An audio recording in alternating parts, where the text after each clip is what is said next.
What about other creators? Like, do you pay attention with everything that other people are doing, or do you just focus on yourself? Well, one thing I've learned throughout doing this is it's very weird. The YouTube algorithm, everything is so optimized that it just gives people what they want. So like to get more views on a video, you shouldn't study the algorithm. You should just study what the fuck people want to watch. That's really it. Like, and if you make a video people want to watch and pace it well and have a good story, they'll just promote it. How so? How do you study what people want to watch? So then it's just getting into human psychology. So like, what are the things that they're currently interested in? What are things that just typically work? Like typically we like building connections to humans, or, you know, just like go study a Pixar film. You'll learn more studying that than you will like some of the biggest YouTube channels. You know what I mean? Because they just have it on lockdown, what people like. What Pixar film is the best?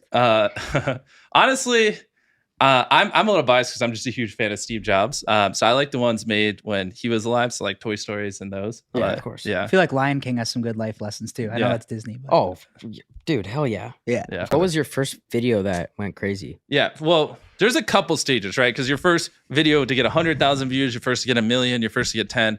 My first really, really, really big one was when I counted to 100,000, because a lot of people like face. I remember seeing those ones. Yes. What year was this? And the time codes were just like so long that it was like, did people just click just to see if you actually did it? And exactly. Well, and the thing was that one blew up because like everyone was just reacting to it and be like, what a fucking idiot. Get a life, which was great. It was cool. Like, this is when FaZe Clan was huge and they all like reacted to it in their vlogs and tons of people were talking about it. It was probably like 5 years ago. But the reason I did that is I was watching a show called Naruto, and it's like 700 episodes, but I couldn't justify the time to watch it. So I really wanted to watch this show, but I was like, it's too much time. So I just put it on pause. And then I started thinking, you know, how can I make money while I watch this? And so I just sat there for an hour and I was like, what can I do to make money while I watch this anime for fucking 60 hours? And then I practiced counting and I realized I could count while still enjoying the show. And so the entire time I counted to 100,000, I was just watching anime. So I basically made money while watching anime. How many views did that get? That got like 20 million. Yeah, which is huge for us back then. Is that when like the YouTube partner program was around? Was that when you started? Yeah. Well, I was already making decent money. That was like a year after I moved out.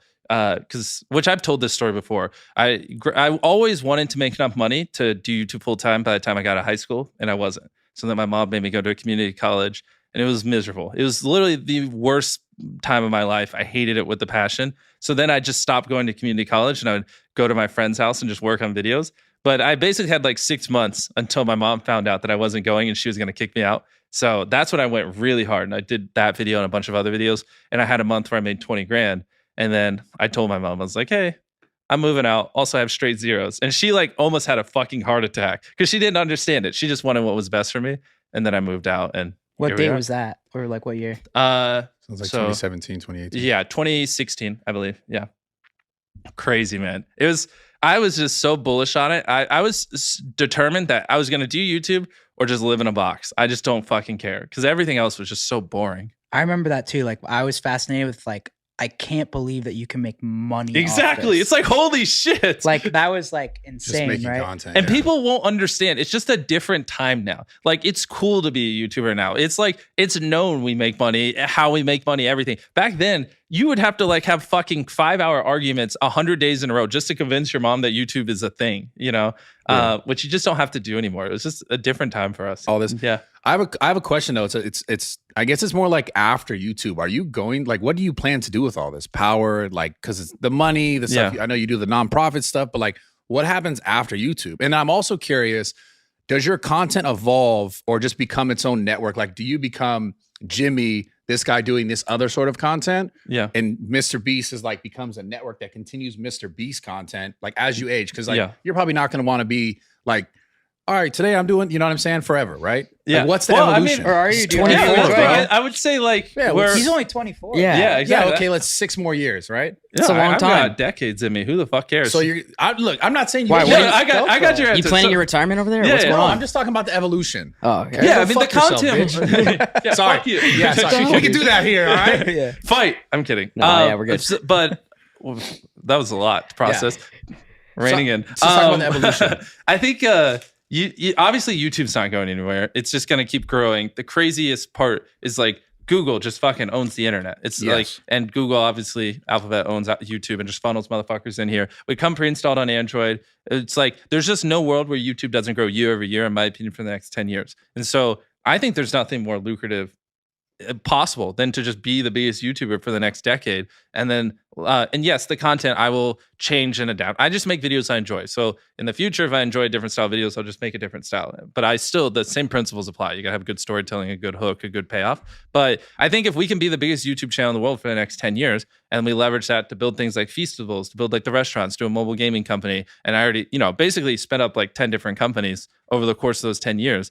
I mean, I just don't see a world where, it's not about you not doing YouTube. It's just like, I'm almost asking, like, outside of those things, do you see yourself doing any sort of like content that maybe is not related to this? Like, would you ever do content where you maybe just have a podcast and you talk about, what you've done? And 100%. You know what I'm saying? Like, or is it just always going to be right now? MrBeast? I'm just so stretched thin because we run 3 YouTube channels and I try to post on TikTok and every platform all pretty consistently. Like the first week of this month, the 3 most liked TikToks on the entire platform were all ours. We had the most liked TikTok, the second most liked TikTok, and the third. So we're like going really hard on TikTok, and we're trying to, keep the gaming channel uploading and reacts and averaging 20 million views a video, and then the main like 70. So I got enough right now. But yeah, in the future, I'll probably do more things. Are those just clips from your YouTube videos that are getting? No. Like Corn Kid was a really funny trend that was going viral. So we so you're doing the trends? Yeah, and then actually, it's funny you mentioned the money thing. One of them, we flew that Jimmy Dark guy down, and we went up to people in Walmart, and we were like, "Do you want $1,000 or give someone random 10 grand?" Yeah, and that got like 50 million views in like a couple of days, and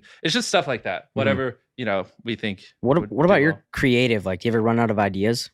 Oh fuck no! I have a Google Doc with like 10,000 ideas in it, and at least like 500 I know would go ultra viral. The problem is more like the time to film them. Now, ideas has always been easy for me. What's the most important statistics for like a video to succeed? Yeah. Is it retention? Is it like it's literally just 3 things. It's the click-through rate, whether or not they clicked it, the AVD, average view duration, and the one that you don't really get to see is like those surveys. What was the second one? Average view duration. So like this, I did a podcast one time with Colin and Samir, which like they averaged like a couple 100,000 views a video, but that podcast got 12 million views because on average people will listen to that podcast for 45 minutes. And it was only like an hour and 20 podcast. So because YouTube could see people were watching it for so long, that's a great indicator that they loved it. Is that like the biggest thing they use to like push a video is retention? Time. Yeah, watch time. Yeah. Without a doubt. Because if on average 1 million people click a video, it's 10 minutes and they only watched it for 2. Why the fuck would you serve that video over a different one where on average they watched it for 8 minutes? Clearly they enjoyed that 8-minute one way more. Do you think they rank, like, let's say one's like a 45-minute video, but it has like, so let's say like 30-minute retention or something. Yep. And then one's like 10-minute. Do they do it like 5-minute retention? Do they do it like on a percentage basis? Or do you think like that 33-minute, since the video's longer? Yeah. So basically, I got all these answers for you. There's longer videos, like no matter what. Yeah. So the answer is it actually hits different people. Like there are some people when you open their YouTube phone, they'll only get recommended 5-minute videos because they just only like over the course of the last 5 years, like they just don't what click they're consuming. Yeah, exactly. They don't click on hour-long videos. They only click on videos around this length. And when they do click on a longer one, they usually close the app or whatever. So like the answer is like, if you make a 40-minute video, you're just usually competing with like different people than you are if you make a shorter video. Oh shit. Yeah. You have all the answers, bro. How hard do you study this stuff? Or do you have a team behind you that's like... I don't do it as much anymore because YouTube really doesn't change. Like people are always like, oh, they update the algorithm all the time, blah, blah, blah. But it's been very consistent the last 5 years. So I don't really study it as much anymore. But yeah, I when I was in that gang with all those guys where we would just do the dumbest things. I mean, we would just harass thousands of YouTubers to get access to analytics and then scrape all the retention charts and see correlations and, like measure the brightness of 100,000 thumbnails to see if there's a correlation to views. Like we were just literally insane. Studying the algorithm. Where's this notebook? Where's this notebook? Your thumbnails are Give great, me though. these notes. Well, but all of it concluded to get people to click, get them to watch, and just make sure they're happy. That's it. And the more you do that, the better you do. The likes and comments matter? None of that matters. It literally does not matter at all. We have a video that has, I think, unless someone broke it, the most comments on a single YouTube video. And lo and behold, it's not our most viewed video. Likes is just more motivating, I think. Like when you see your video get a lot of likes, I just motivates me.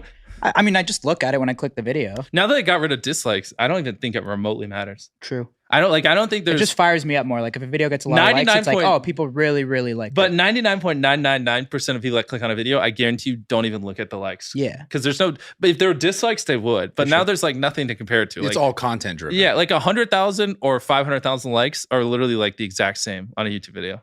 How far ahead of the game do you feel compared to other YouTubers? Like, do you know, like, I've got 5 channels in different languages, all this. Yeah. I don't know how to answer that without sounding arrogant. So I think most YouTubers still only spend like 10 grand a video or whatever, and they don't put that much time into it, and they don't have a team. And they also, you know, if they made $5 million next year, would stop trying. Sure. You know? So it's like, I think very far ahead, to be honest. Yeah, I think most people just like, if like a lot of these YouTubers, they have $10 million in their bank account, which just factually would not upload a fraction as how much they do currently. For sure. Which obviously if they're going to get up to this point, that will happen. And then I think that's where a lot of them fall off. Yeah. So you kind of have to be just like, I think Eric shares that same, like, just almost dumb, right? Like you have enough money where you just don't have to work anymore, but you keep going because you love it. And I think that's like very few people, like most people, $5-10 million is what they do. Very few people keep going and like want to live that hellish lifestyle where you're on the treadmill and you're just going and going and going, even when you don't have to be. What do you think makes those people different? Like, why are they like that? Why are you like that? I don't know. I couldn't tell you. I feel like it'd be better for someone to examine me and say it because I have all sorts of biases. For me, it just feels like it's baked in my bloodstream. Like you could tell he got it, Eric, from the beginning though too. Yeah. Yeah. I remember when YouTube used to recommend him. Like you see those channels, all of a sudden it's like they start recommending someone with like 100K views. Yeah. Right. Yeah. And it's like, oh shit. And you just tell you he's can tell the the next title, one. the thumbnail. Like Yeah. then you watch the video. It's like, okay, this guy's a YouTuber. He You know, is. he And- gets it. And he's a psychopath. Like he's the kind of guy that would walk across America or do crazy shit like that. So I think he's the next person to get 100 million subscribers. Yeah. And then like Ryan Trahan, he's also a good one. Did you see his penny series? Yeah. Was that with? Yeah, he traveled across America to give me a penny. Yeah. That's crazy. Oh, Yeah. yeah, I saw that too. So that like he is great on the like, you know, storytelling side and stuff like that. I think he's crushing it. I don't even know how this. What subject am I on? Why am I rambling about this? Just talking about competition, I think. Yeah, that how was- far yeah, ahead- gotcha. how So far ahead you are. There's people like that, but even then, like if I stopped uploading today, it'd probably take like Eric like 4 years to get to where I am now, or 3. So like Is basically, that a challenge? You challenge him against another like Sure. bodybuilding? Yeah, do you ever- I YouTube talk to him challenge? every day. Bring it on. We Yeah. we like to egg each other on. Does seeing like young people on the come up like keep you motivated too?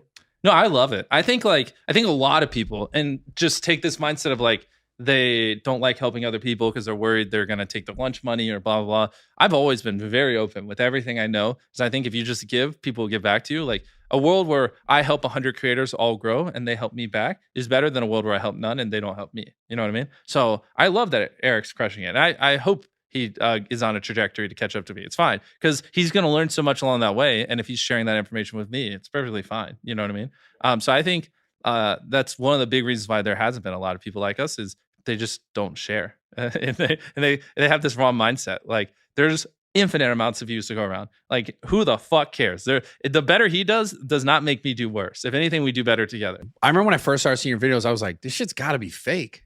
Oh yeah, Like, it's a dude, huge so- problem for us now. So do you deal with a lot of that? Like this is Yeah. fake. This is fake. It's direct correlation. The more I spend, the more people think it's fake. So it's weird, but like if I were to do a video where I would to give a random person on the street $1 million, I'm almost incentivized to make it 100,000 because when I go above 100,000, people just don't believe it. They just don't think it's possible that a YouTuber could have that kind of money. And so like anytime I give away $1 million in a video or a private island or like crazy shit like that, people just like I'll get millions of people just be like, no, fake. There's just no way a fucking YouTuber could do that. Yeah. So it's like weird where I've reached the line where I actually have to dial back my content sometimes just so people think it's real. That's bound to That's happen crazy. Yeah, Yeah. for sure. With what though. We you get do that too. all the time Yeah. too. That's fake. It's fake. Yeah, but it's even more like a private island that, you know, you be able to get a private island, build a house on it, build a runway, helicopter pad, all this stuff. Like it's even more extreme where like they're just like so many people just are so convinced it's not real. You gave someone a private island, cost about $1 Yeah, million. we've done it a couple right? times, Yeah. We talked about the analytics, but what about the science that like of your actual videos, like the Yeah. actual content? Like I feel like they're obviously just so like it's like mesmerizing like how Mhm. fast paced they are. Do you have like a formula for that or like Hmm. how did you guys like think to make them that fast paced? Yeah. I mean, so at its core, the videos, I just make them in a way where I find them entertaining. So Right. usually I'll do like 15, 20 revisions and I'll just go till like, okay. 15 to 20? Yeah. Like our newest video, I did 19 revisions, the one we just uploaded. So you'll just watch it from beginning to end and be like, cut that out, do this. Yeah, do that. no, sometimes I go in there and do a bullpen session where, because like, so like our last video, survive 100 days in a circle, win $500,000. Like that video, we had over 10,000 hours worth of footage. So literally we had cameras rolling for 100 days straight. And then he's vlogging and we have hundreds of hours of him vlogging. And the times I come in, we have 100+ hours. And so it's like, holy fuck, how do you make a story out of 10,000 hours of footage? How do you make a 15, 20-minute video? And so it's a lot that goes into it. Because sometimes, like, you know, the editors will take one direction and I'll be like, no, I think we should take it this direction. Or sometimes we'll just like, you know, like, well, on day 4th of July, we'll just do this giant fireworks show and go all out and do all this crazy stuff. And it won't even make it in because it just gets lost in the sea of 10,000 hours of footage. Because like that's over a year of footage. So like to watch that all, you'd have to sit there for an entire year just to watch all the footage we recorded. So it's like, it's just like a lot of that kind of stuff where, you know, you just go back and forth. But to go on Kyle's question, you have like a number of cuts or edits you have? Because I know you were mentioning, I heard you on Joe's podcast again, where you were talking about you guys looked at how many edits were in a video that did well versus a video that didn't do as well. Like how many camera angles changes? Well, at the end of the day, which you guys have a perfect example here. Like if you were to, it's usually around like whatever. I'll just pull a number. Like it's a couple of seconds. I don't know the exact one, but we'll say 5 seconds. If you were to just talk to a camera for 5 seconds in a video and it not cut, it does get really bland. So usually like you want to have like a B cam and a C cam. It's like if I talk to this camera and mid-sentence you cut to that, and then before I finish you cut back to the middle one, it's infinitely more entertaining than if you just keep it on the middle one. So like there's just a lot of simple things like that where it's not, I can't tell you the overarching strategy, but that plus like with how you do the music and the framing and that kind of stuff, it all kind of adds up in a way where, yeah, you just, but the thing is I don't have any like golden rules. It's all just like what is entertaining, you know, like what makes it good. Like I feel like I've studied so much that I've just trained my brain to be a neural network to just recognize when a video is good or when a person won't watch. But, and also you have to put yourself in the shoes of different demographics. So I'll be like, okay, if I was like, let's say like, I don't know, a guy that loves playing Minecraft, you know, and I'm like fucking 15 and I'll watch with that mindset and I'll be like, yeah, this part would be boring. This joke sucks. And then I'll be like, all right, now let me watch from the standpoint of like a fucking 30-year-old mom watching with their kid. And they'll be like, oh, I won't understand this part. I'd like this. So you also have to like, because you can only focus on one perspective at a time. So you also have to kind of like brain shift around your demographic too, to like, you know, make sure it fits all of them. Because you can't optimize for the moms, for the dads, for the teenager that plays video games, for the, you know, girl that's watching because her brother watches it, for this person, for the 20-year-old in college, all at the same time. You have to like literally like switch your brain to like view it from different perspectives. So how do you find the balance of it? Yeah, you know. Well, at the end of the day, I make videos that I like, but it's just kind of like with all that in mind. So I'll just go with whatever I find the most entertaining. But you want to keep all those perspectives because with that 100 or 10,000 hours of footage, I have a lot of different ways I can take it. So it's like there are like 100 different ways I can make that video where I'll still like it, and then I just kind of find the one that's the middle ground.